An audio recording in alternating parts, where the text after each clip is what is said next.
Good morning, everybody. We are going to start in just about a moment. We're running just a little late, but oh heck, we don't care, do we? It's just Sunday at the Senior Center. So got a few folks coming in. Let's just give them a chance to come in and sit down.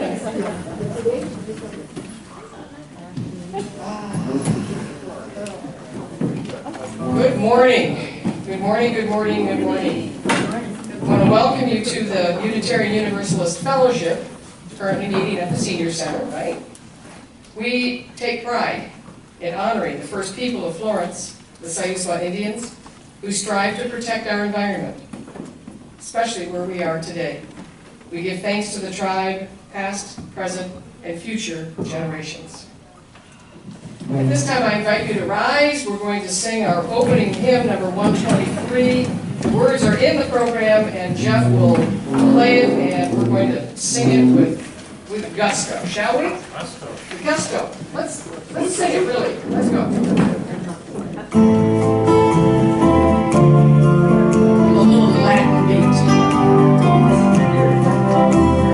Spirit of life, come unto me, sing in my heart, all stirs of compassion, blow in the wind, rise in the sea, move in the hand, giving life the shape of justice, roots holding close, wings set me free, Spirit of life, come to me, come to me. Yes. If you weren't awake before, you are awake now. So I'm going to remind everybody to turn off or silence your cell phones so we can have a nice uninterrupted service today. And if you would please, unless you're up here, please remain fully masked. We do have extra masks up front if we need them.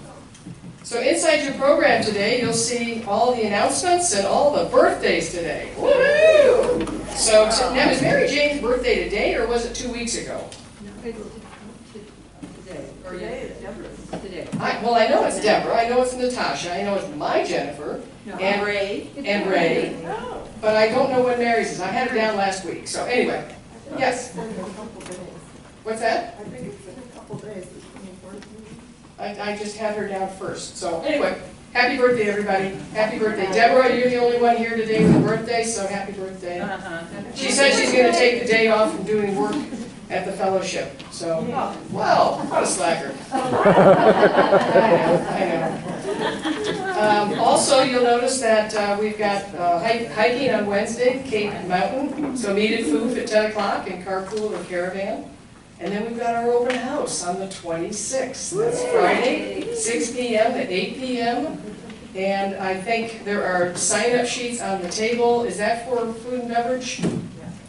That's for food and beverage. If you'd like to contribute finger snacks or desserts, please sign up and let us know what you'll bring. I have a feeling we're going to have a few people, okay? We've even heard from a couple of, or at least one family, a young woman and her husband and 2 kids. They're exploring membership. I know, let's go. Woo! So everybody on your best behavior next Friday night. I know. So are there any other announcements? I know Deborah would like to come up here, and I want her to come up here and talk about what's happening next week. And come on up here if you would, Darlene. Come on over on this side so we don't block the camera. And come talk in the microphone. Tell us what's going on. Well, I have really good news to share. This last Thursday, we met with our senior plan examiner from the building department. He came over Thursday evening, and the next day I got an email from him saying he was going to wrap up our building permit. Yes.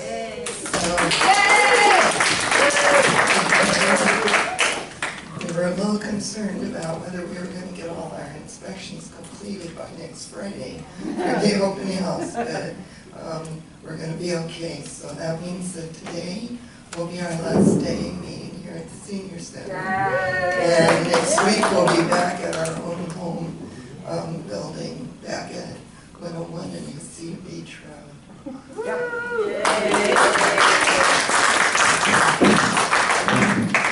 So I'm Judy this morning. Hi, Judy. Hi, Judy. Hi, Judy.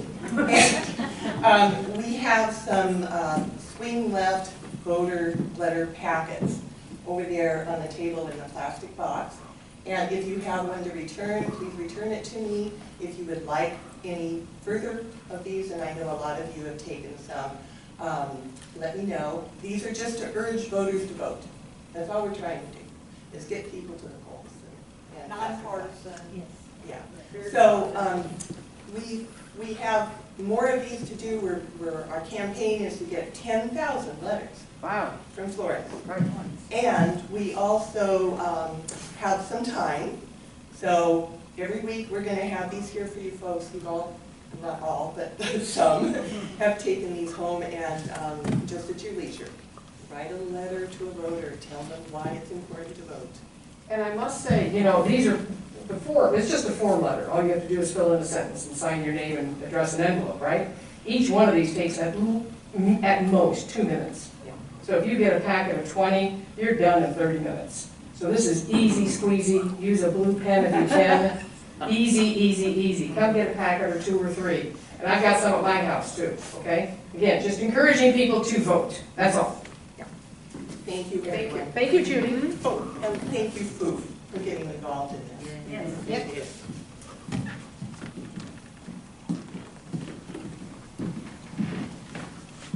So, exactly in 1 week, in our renovated location, after services from 2 to 4, is another climate change event. And this time, some of you might have already seen this, we're having 2 people coming in from Cottage Grove. Mike Allen from the Florence Climate Emergency Campaign invited them to come to share what their city is doing. And these people are overqualified for the job of enlightening us about climate change here in Lane County. And they're involved with the Lane County Advisory Committee on that, on climate change. So it's Sunday, a week from today, the 28th, from 2 to 4, up the road here in our. I took a look. It's looking great. If anybody's been in there to see it, but we'll all be there next week, and hope you can go grab lunch and then come back to this program. Thank you, Mark. Thanks. Thank you.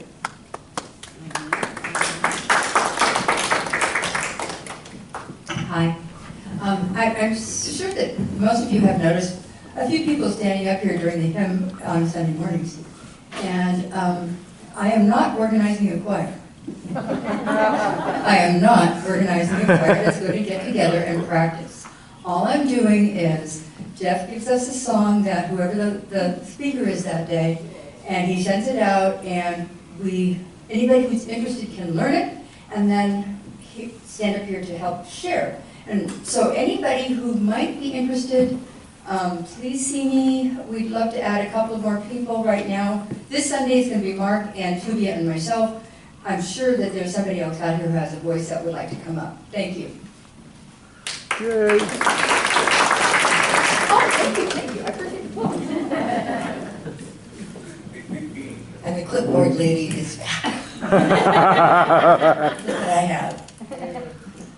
Okay, first of all, on the table, as Sally said, is still the sign-ups to bring food for Friday night for our open house. So if you didn't sign up already, or if you didn't get it last week, we need a few more volunteers to get there a little early, bring your finger food, nothing messy, no puddings and things like that. I think we have good for cleanup after, but if you want to stay out there and visit and clean up, we would invite you to do that as well. Friday, it's going to be awesome. So do that, and then going forward, of course, we're going to continue to need even more volunteers when we get back into our space, because we're not only going to have greeters, we're going to have people who are in charge of the kitchen. Now, I don't have that sign up ready yet. Maybe I will next week. But right now, I am going to pass around the greeter sign up sheet. Again, what I forgot to say last week is, and there's only one on here, but there are several copies of greeter duties. It's a little bit more than just showing up 10 minutes early and handing out programs. You need to get here early to actually fold the programs, and next week we'll have them putting in the hymnals ahead of time and things like that. And anyway, it's all on there. I just forgot to pass it out. There's one copy on here if you just want to read it over. But if you have already signed up, or if you're thinking about signing up to be a greeter, grab one and take it with you. I have lots more that I can print out. So I'm going to pass this around again. We still have some slots open for greeter. Wouldn't it be nice if we got it all the way through December and I didn't have to get up here again? Yes. There's your motivation. Thank you. Any other announcements? For anybody else, come forward. This Saturday night, in our renewed location, we are going to have game night. Okay. So, if you're interested in playing a fun, non-competitive game, and you're not on the list, come see me after church and give me your phone number and I'll get you on the text list. So fun. Yes, so much fun. It is really a blast. And anybody who wants to brings a little finger food or messy dip, Diana. I'm bringing both nights. Oh, okay, bring it. Yes, thank you. She makes the most awesome avocado dip. Anyway, yes, come and join us, play game night. What time? We meet at 6 until people start messing up and getting really tired. It's about 8:30. 6 So, p.m. 6 p.m. Okay. And is that in the food calendar, so you've reserved the space? Because if it's not in the calendar, I wouldn't know about it, so therefore it doesn't get into the program. It's not. Okay, well, we'll have somebody to get it in the calendar for you, okay? I'll do that. That's probably going to be Deborah, because I think she's building use person, but I can help if you need, Deborah. I'm going to invite Catherine, if you'd like to come forward and light our chalice.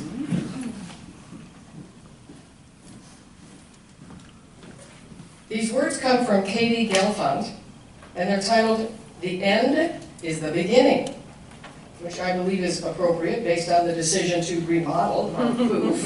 It's coming to a conclusion here and indicates where we're going next. So these are the words. We call forth the life of our faith by igniting our chalice. This spark of new beginnings invites us into a sacred space to reflect where we have been and where we are going. Even knowing that this particular flame will intentionally end with our ritual extinguishing, we fear not its end. For we know with brave hearts that from every ending of our lives, we are sent forth to make a new beginning. So blessings be to the Senior Center for being a good steward for our faith these last few months. Really nice space, good parking, good people, and so blessings to the Senior Center. So I invite Catherine to come up. We've got our joys and concerns, and I'll stand over here with the microphone if you want to come up and offer any joy or concern. Good morning, everyone. Good morning. Good to see all of you again. This is the time of our service where we can share our thoughts and feelings that need support in some way. Or sometimes there is a triumph that when we say it out loud can lift everyone in the room.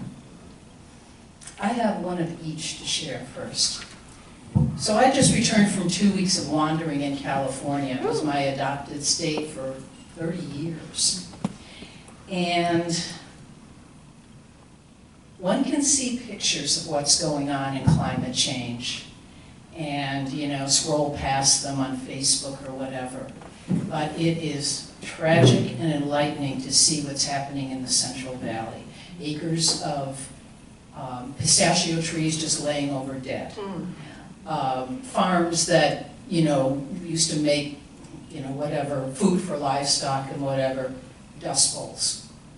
So any way you can inform yourself, as Mark is always organizing for us, seeing it up close and personal really brought it home, and any information we can have to implement is really necessary. That's my concern. My joy, after 3 years and 50 written papers to fulfill Ruth Miller's requirement, I have completed my interfaith ministerial training.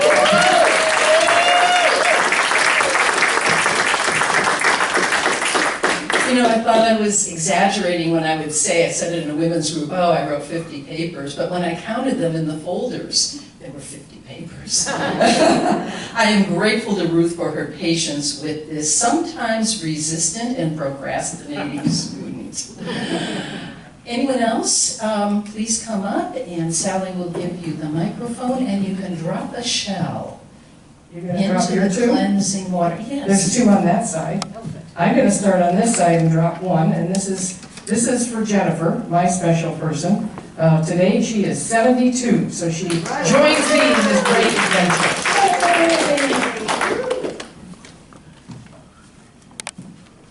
Hi. I am looking for a roommate. I'm looking for someone that's like-minded and similar likes and dislikes. And I had a very lovely Kathleen that was going to be my roommate, and her daughter got a bad diagnosis, and she's staying in Eugene with her. So I am looking for a roommate. Come see me if you want to share my home. Thank you. It's a beautiful home, too. So, you know anybody that's, of like minds and likes games, right? Is there anybody else that would like to come forward, or can I bring the microphone to you? Oh, come on up. Come on up, Linda. I'll come forward, but you can hold that first. Yep. Oh, I forgot to shout. I did. So, I wanted to tell everybody I'm really happy to be here today. And it's National Senior Citizens Day.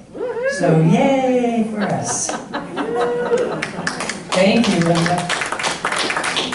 Anybody else? I think that's it. So this last show,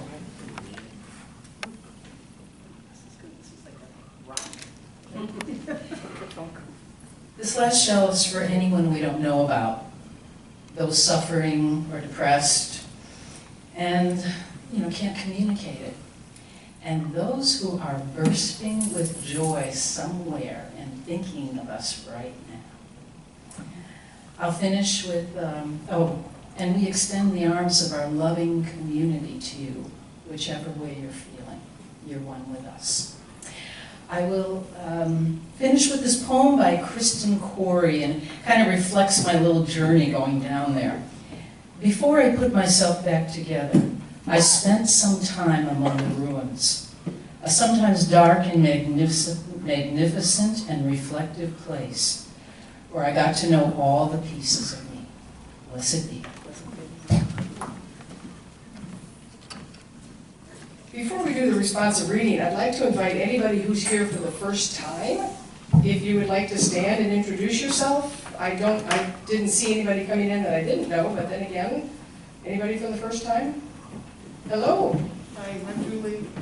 Hi, Julie. Hey, Julie. Just moved to Florence, so I'm Really? Welcome. From where? from the Best Bowl in Fresno. Well, we have a gift here for you, Julie, and we'll make sure that you get that. Karen maybe brought up here real quick. Yes, I'll sure. say we're here for the first time for the second time. For the second time. Last time was about 3 years ago. Well, Karen, give them a copy. Give them a copy. From Ashland. All right. Yes. Welcome, welcome. My name is Robin. And here's Robin. Hello, Robin. Where are you from? I just moved here from Southern California. And you moved here to Florence. Yay. Excellent, excellent. Coming for you. Thank you. We're a little disorganized on the books today, but at least you got one, right? I have a friend I gave these books to, some girlfriends many years ago, and every once in a while they'll write and they'll say, really love that book of haiku. I opened it today to a particular haiku that really meant something to her. So please enjoy. So we have a responsive reading. I found this on our UUA website, and it's called #FOMO and #YOLO. I didn't know what these things meant. FOMO means fear of missing out. YOLO means you only live once. So these are accompanied by hashtags because their acronyms originated out of the Twitter-style writing. Each FOMO or YOLO is meant to denote voice 1 or voice 2. I'm going to be voice 1, you can be voice 2. So the lines read by the FOMO, me, are representative of that perspective, the fear of missing out. Similarly, lines read by the YOLO group, you, explore what it's like to embrace you only live once. So will you join with me? I am the #FOMO. We see the public lives of our friends and neighbors and wonder if we are living up to our potential. We feel the inner doubts and questions and try to live life fully, creating the life we want by our words and deeds. Life feels like it's moving too fast. We cannot do all the things we want or need to do. We long for us all to slow down. Life is moving too fast, but we have but one short life to do all that can be done. We long for us all to speed up. Are we missing out on by living the life that feels true to us? Are we missing out by doing so much that we cannot simply just be? In this moment, we let go of expectations, of fears, of worries, and we accept that life is exactly what it ought to be. In this moment, we let go of the past and future, living into the moment, accepting that life is exactly as we make it. Concluding with, our different lives represent different threads, each a color and texture of its own. May our lives be woven together, becoming stronger by our connections and brighter by our diversity. YOLO, MOLO, FOLO, POLO. I'm not sure all of that. So I'm going to invite Karen and her non-choir people to come forward. Ask you to rise as you're able. We're going to sing Peace Like a River. Are we singing all 4 verses? All 4 verses. All 4 verses. Okay. So we have 2 microphones that they're going to share, and I'm going to step off to the side. Anybody else?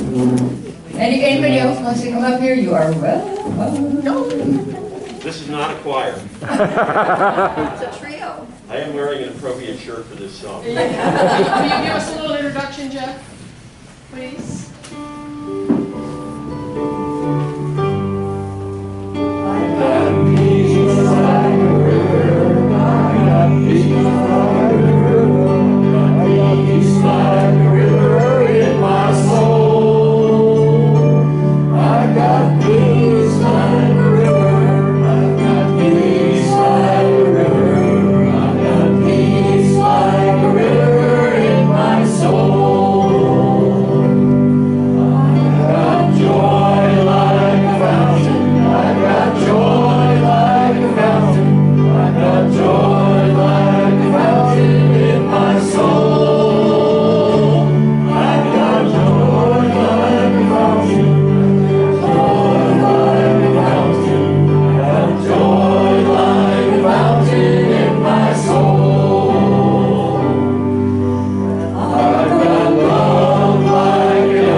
got strength like an arrow. I've got strength like an arrow. I've got strength like an arrow in my soul.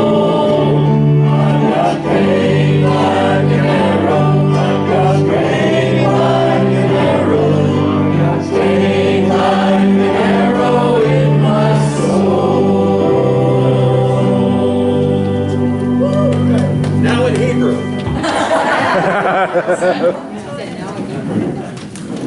Now in Hebrew? I don't think so. Try it on, Mark.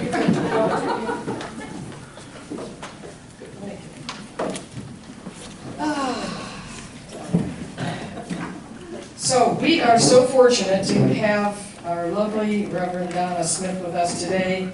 She travels over from the Roseburg Sutherland area. Great trip over today, I assume. No elk in the meadow, but still pretty, right? So it is my pleasure to introduce to you today the folks that don't know Donna. Please welcome Donna Smith.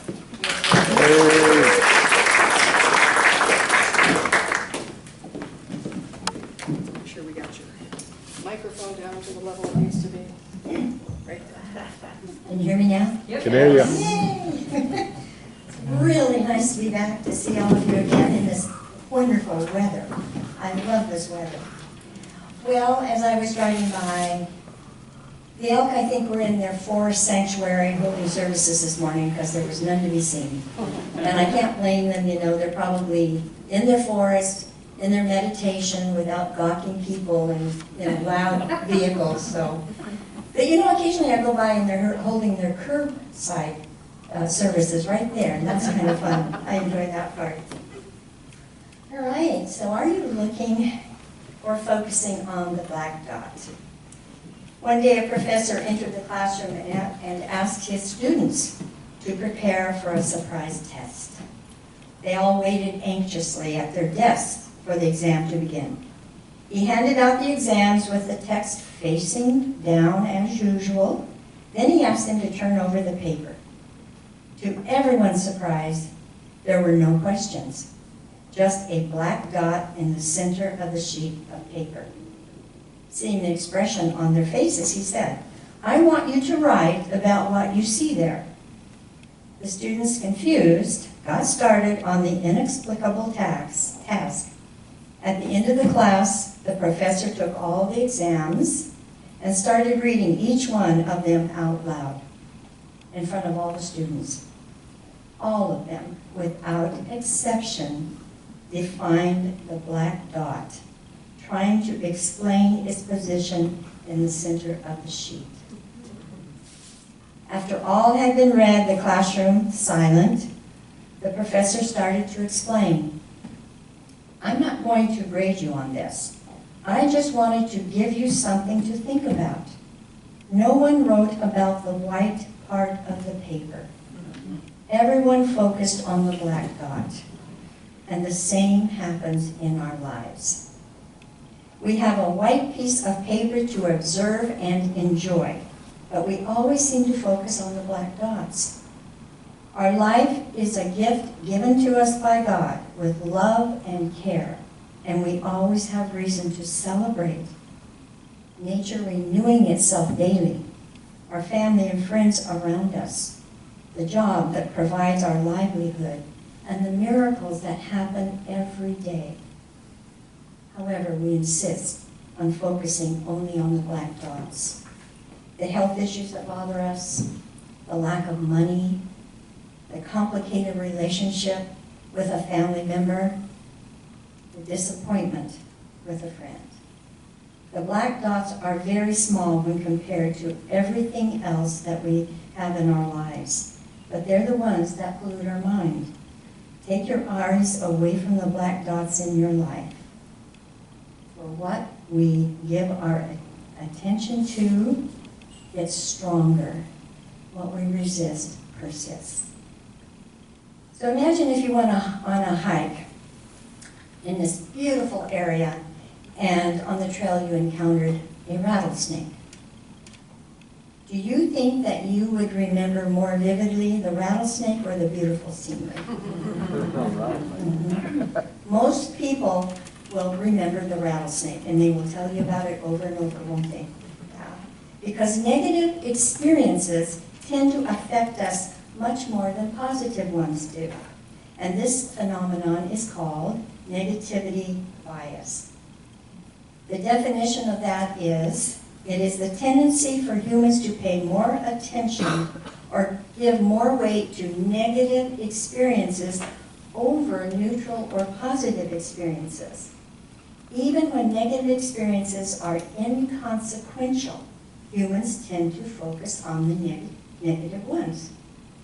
Many scientific studies document negativity bias.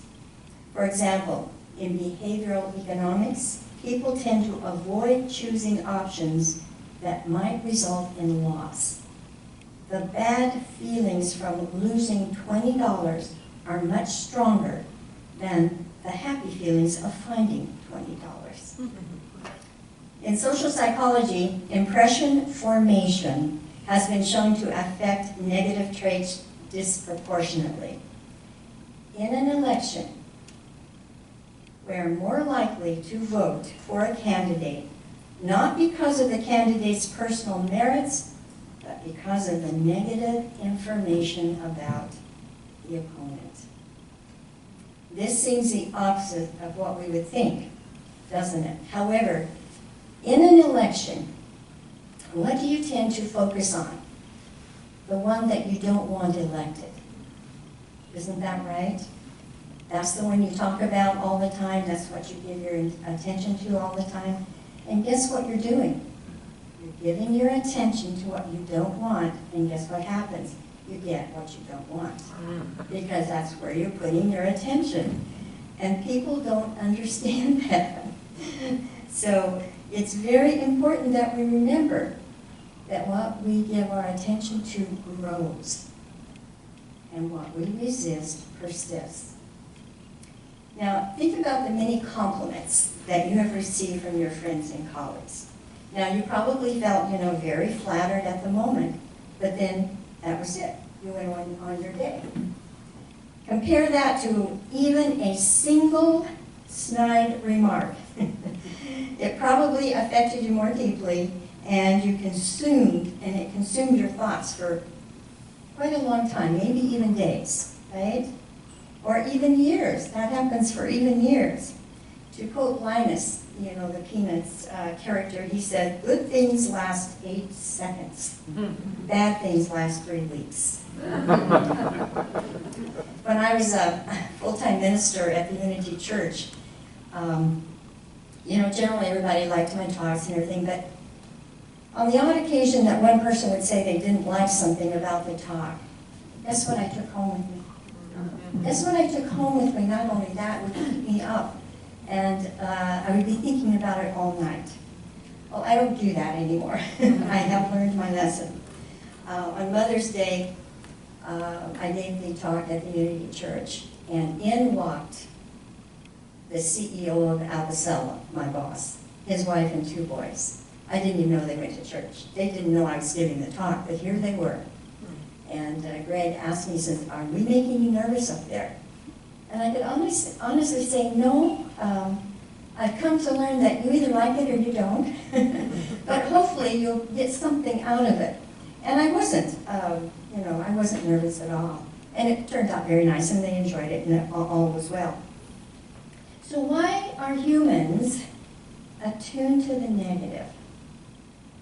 They say, and I read this more than once, that most of our thoughts, over 70% of our thoughts every day are negative.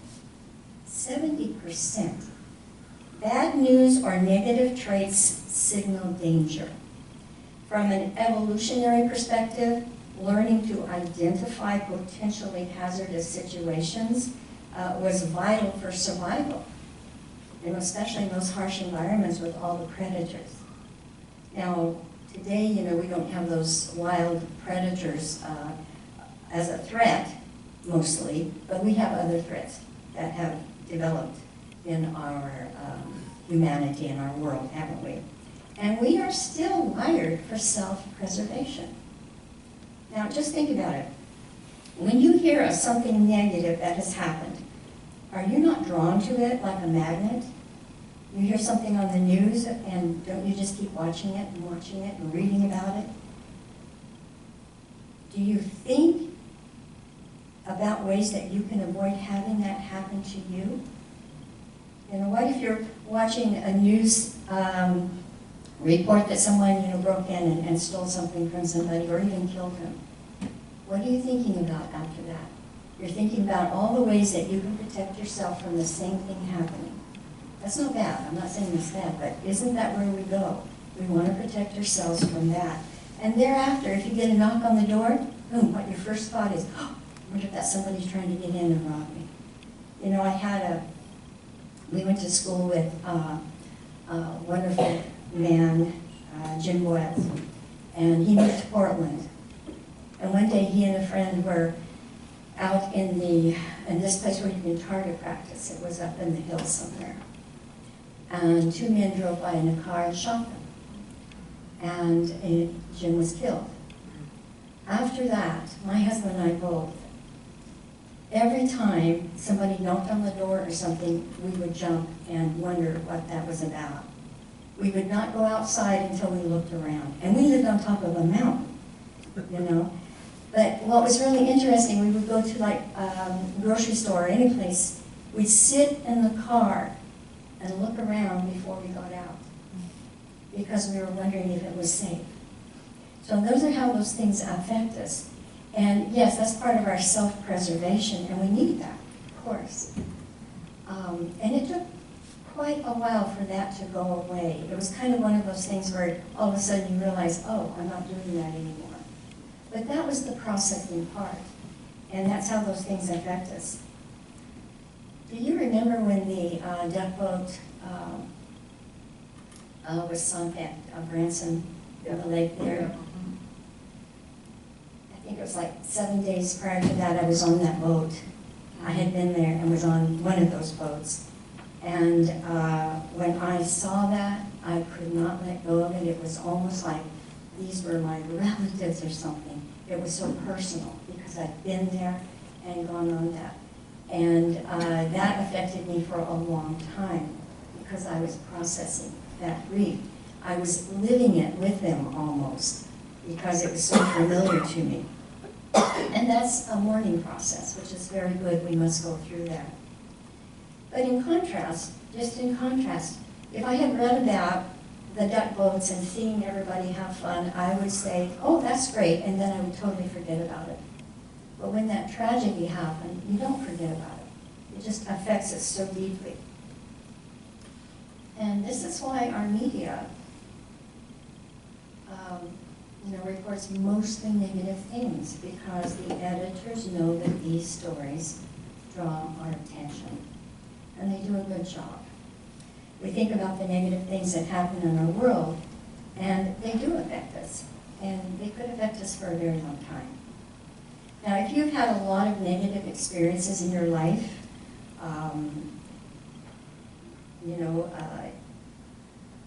part of that is probably from your subconscious, and this will influence much of where you place your attention.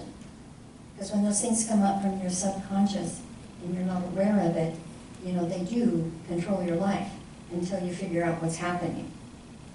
And this, of course, is fear-based. And that happens a lot too. When you have something in your subconscious that happened that you're not aware of, but something out here triggers that, and you get these negative feelings and you're not even sure why. That's kind of that process that's happening. Now, it is not only the negativity bias ingrained in us, it's our negative experiences, and the media, of course, and then there's some others I call them naysayers, and these are people that have a hard time finding any joy in anything. And the naysayers really want you to join them. So you have to be aware of that and, protect yourself from the naysayers. And I don't think they do this consciously. Some I think do, but mostly it's an unconscious or a subconscious thing that they're doing. And but they're stuck on the black dots in their life, and that drama is what feeds them. And so just be aware of that. So when negative things happen, I don't say, just ignore them. That's I'm not saying that, and this isn't about Pollyanna in that respect. We need to acknowledge what has happened, and we need to move through those things that affect us. But we also need to let them go. So when I was driving my Camry one day, I had this beautiful car, I loved it, right? And a doe jumped over the median from the northbound to the southbound lanes on the freeway, right in front of me. There was absolutely nothing I could do. I was going about 73, and the impact killed the doe, and it ripped off the front portion of my car. And they totaled my car.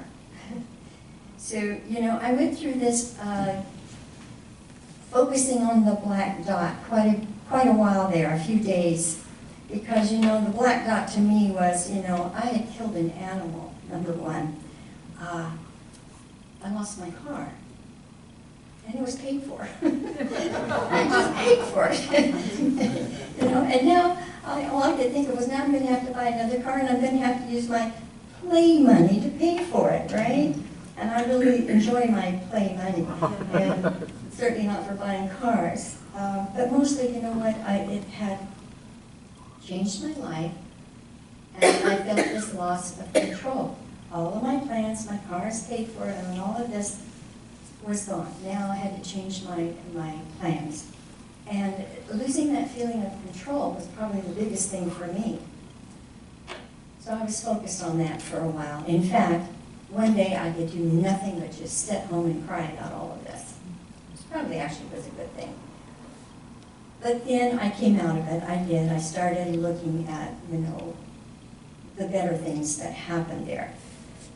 The doe had obviously died instantly, so it didn't suffer, and I was so grateful for that. I was not hurt at all. In fact, I wasn't even sore from that. And so, and I thank Archangel Michael, who's my protector, for that. My insurance company had a tow car and took me in to get a rental car right away, and I was back at work in 2.5 hours after it happened. Wow, right? And incredibly, at that time in the morning, everybody's going to work, and normally the freeways are just, jam-packed. Nobody was around me, so nobody else got hurt. And you know what? I found a nice little car that I did not have to use my play money to pay for. So I was a happy camper. And that's a simple event, I can't even begin to talk to you about, what it's like to lose somebody tragically, or, lose your home to fire, or any of those major things, because gratefully, I have not had to experience those. So I can only imagine these kinds of tragedies. But I have friends who have had those. And eventually, they learn how to move away from the black dot and, change their emphasis on, the good things around it. And there's always good things around it. They say there's something good in everything, and I truly believe that. And I also believe that that's hard to find sometimes. Very hard to find, but it is there somewhere.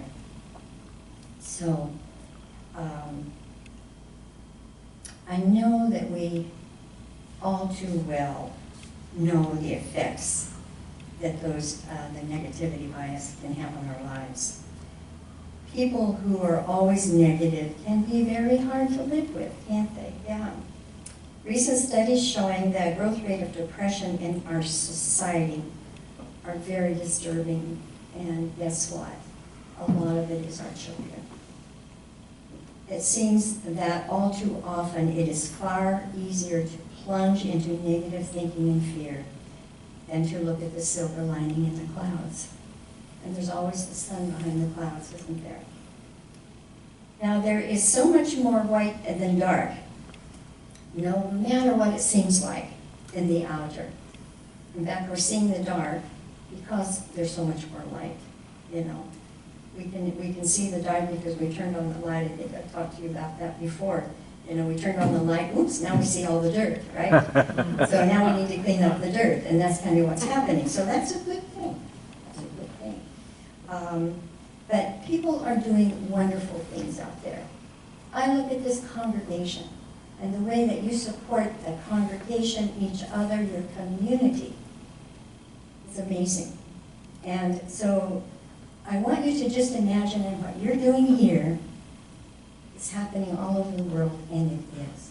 There are so many wonderful groups of people, individuals, and you know what? There are children who are doing amazing things. It's been a while that I watched this documentary, and it was about all the organizations that were started by children, and there were over 40 of them. I was in awe. I was just in awe. Do you remember Ryan's Wells? He was age 6, and he started raising money for the wells in Uganda. He raised more than $1 million, built 319 wells that provide clean drinking water to 485,433 people in 14 countries. So he saw this black dot. He wasn't about to just leave it there. He was going to clean it up. Catherine and Isabel Adams, while in high school, made origami ornaments, those little tiny ornaments, to raise money for water wells.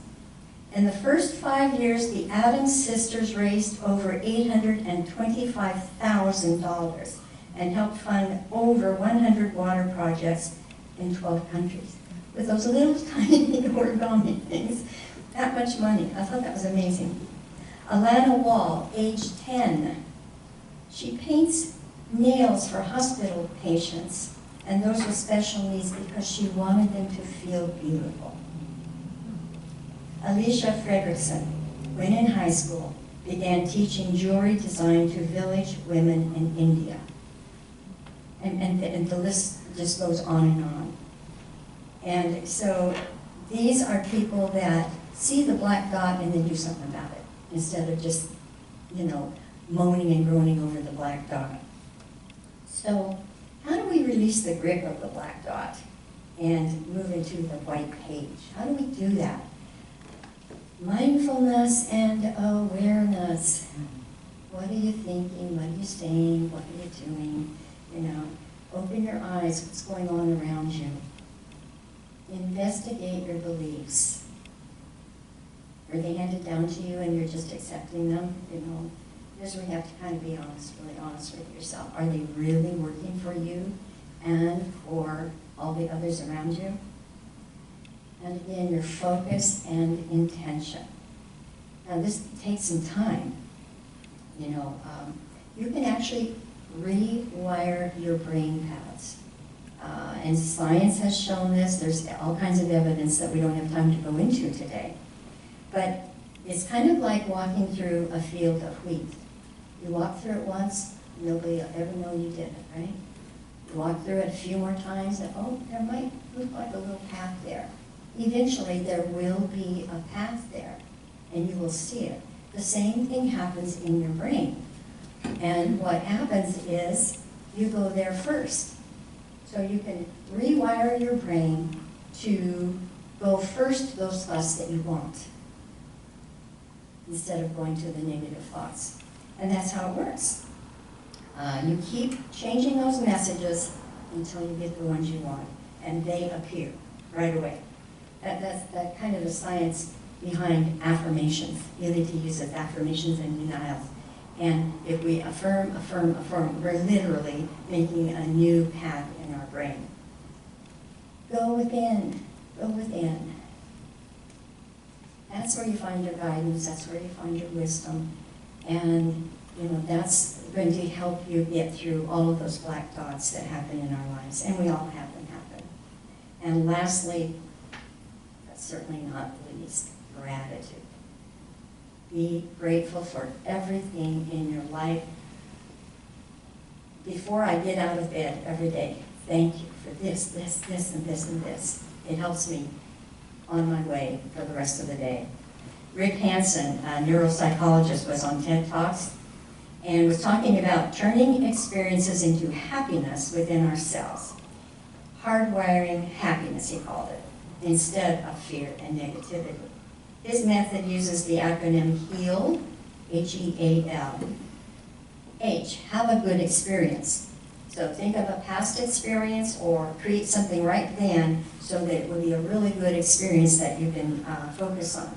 And this is similar to the heart-brain coherence that I always use in my meditations here and I talk about quite a bit. We bring our attention to something that, that we have great gratitude or appreciation or love for. So that's the same thing. E is enrich it. Stay with it as long as possible and savor it. A is to absorb it. Absorb it, take it in and feel it in your heart, your mind, your body, and your soul. And then lastly is link the positive with the negative, soothe it, and gradually replace the negative with the positive. For example, if you had a messy divorce, which left a negative feeling that you just can't seem to release, okay?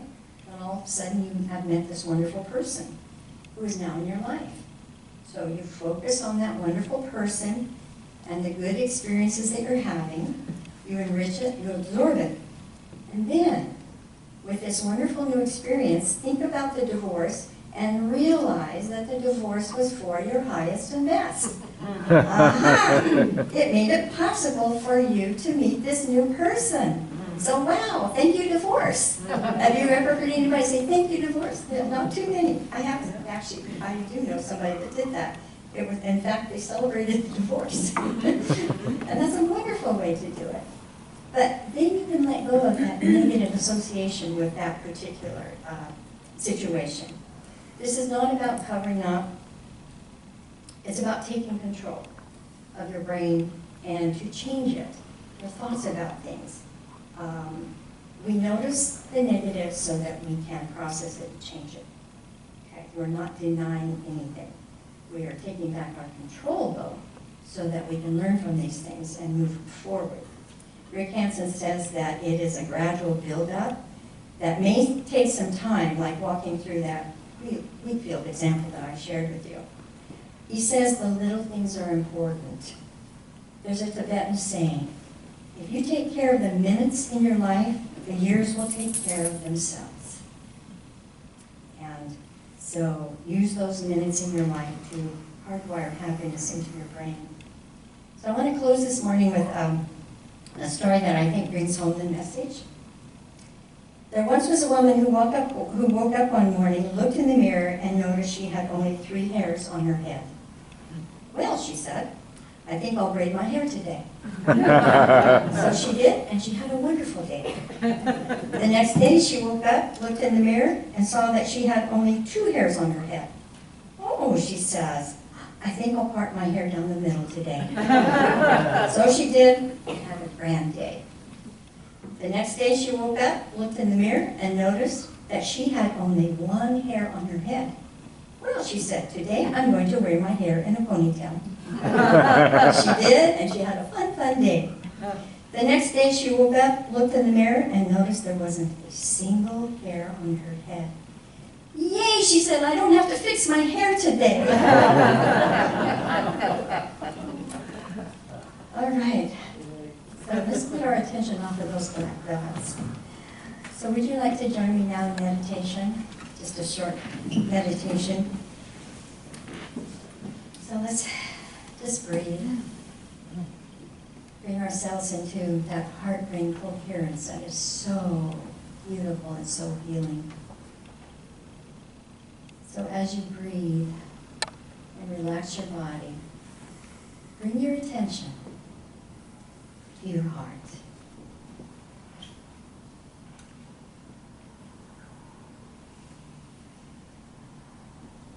And now think of something or someone that brings genuine feelings of love and gratitude and appreciation.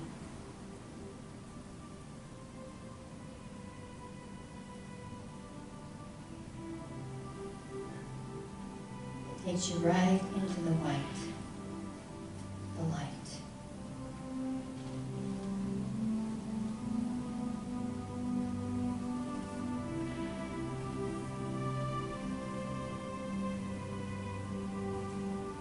And you are now in your place of wisdom, truth, and power.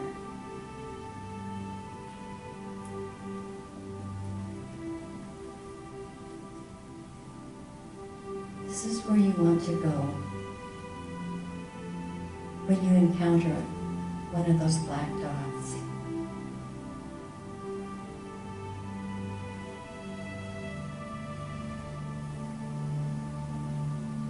This is where you want to go and be with yourself until the answers come.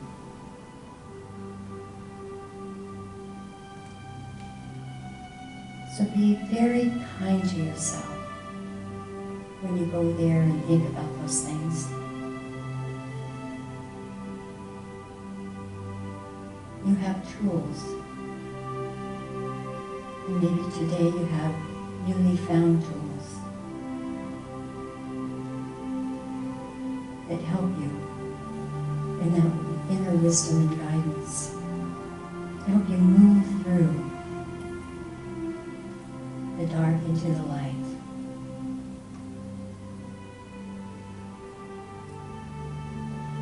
And when you're in the light,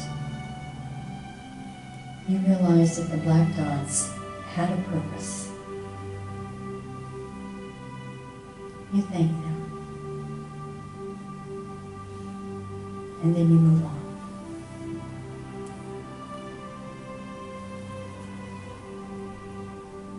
You can always move on, no matter what it is. That's our strength and that's our courage.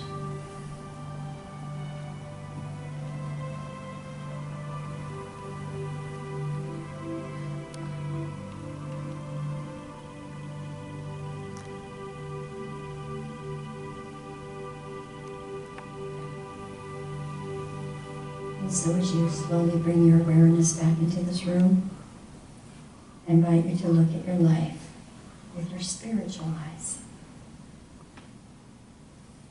And ask yourself, how many of these black dots can I let go of and move into the bright side of my life?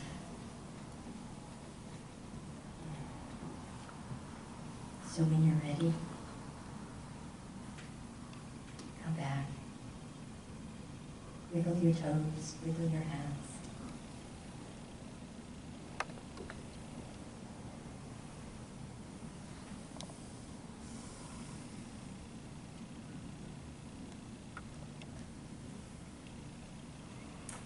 Well, I would like to invite you to my class today. We're going to do some fun things. We have some exercises. We're going to cleanse our aura, which is very helpful in all of this stuff that we've been talking about. But also I brought my high-powered tuning forks, my Pythagorean tuning forks, which within less than a minute you can balance and harmonize your brain and all the functions in your body. I use them morning and night, and you will love the feeling. So I think you'll have fun today, so I hope to see you at class. Thank you so much for the opportunity to be with you today.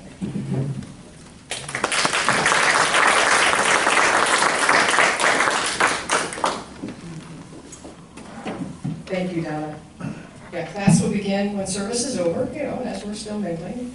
Donna will gather in the back there and have a little conversation with you all and dig right into her Raising Consciousness class, and you're all invited to come, okay? It's a very special time to get one-on-one with Reverend Donna Smith. Thank you very, very much. So our offering for our community partner, I should say, is food backpacks for kids. Now, this is an organization, for those of you who are new to town, that raises money to fill quote-unquote backpacks with food for our young kids in town who might otherwise go without good food for the weekend during the school year. So we're raising money to fill those backpacks, and we invite you to consider contributing 2 food backpacks for kids as your way of giving back to our community. We also ask that you consider a contribution or donation to this particular church. We always are welcome for those kinds of donations to help us keep our front doors open, especially our new front doors, which has a really cool new front door, right, Deborah? It's got a really good front door. And we have a front door to the cafe. We've got a lot of front doors. So for those who are viewing this recording, we invite you to make your contribution by mail if you'd like. You can send us a check payable to FOOF. You can mail it to P.O. Box 2502, Florence 97439, and anyone can make a contribution on our website. Just click on the donate button. And if you're unable to contribute today, that's just fine. Please just offer your silent prayer as the basket is passed near or by you. And I'm going to invite you to enjoy some music by Jeff titled Toward Perfection. But I ask you first to repeat after me. Divine love through me. Divine love through me. Blesses and multiplies all that I am. Blesses and multiplies all that I am. All that I give. All that I give. And all that I receive. And all that I receive. I am prosperous now. I am prosperous now. Blessed be. Blessed be.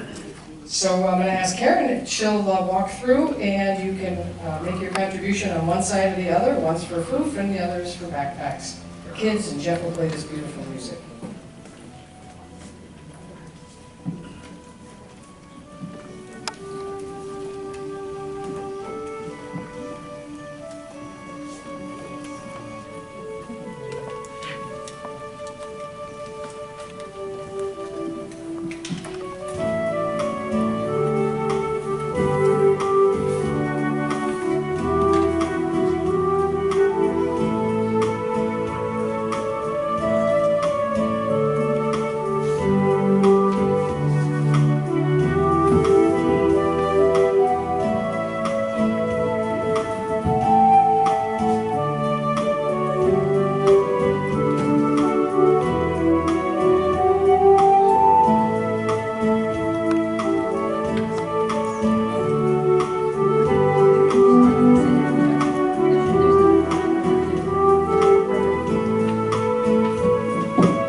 Thank you for your spiritual practice of giving and for loving.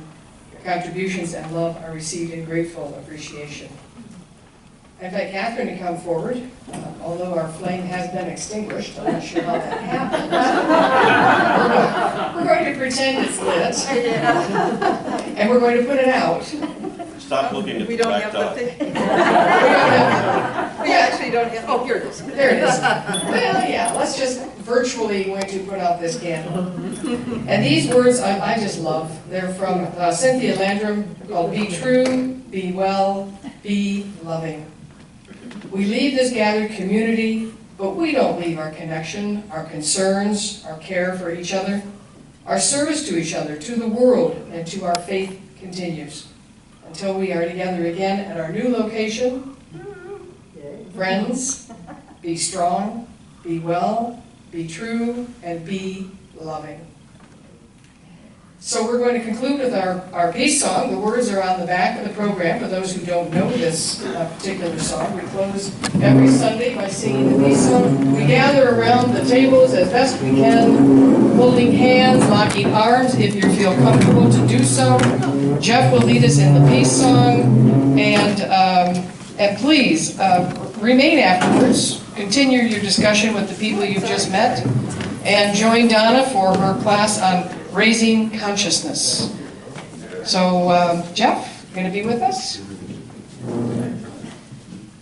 Leave a little room for Jeff. Coming up.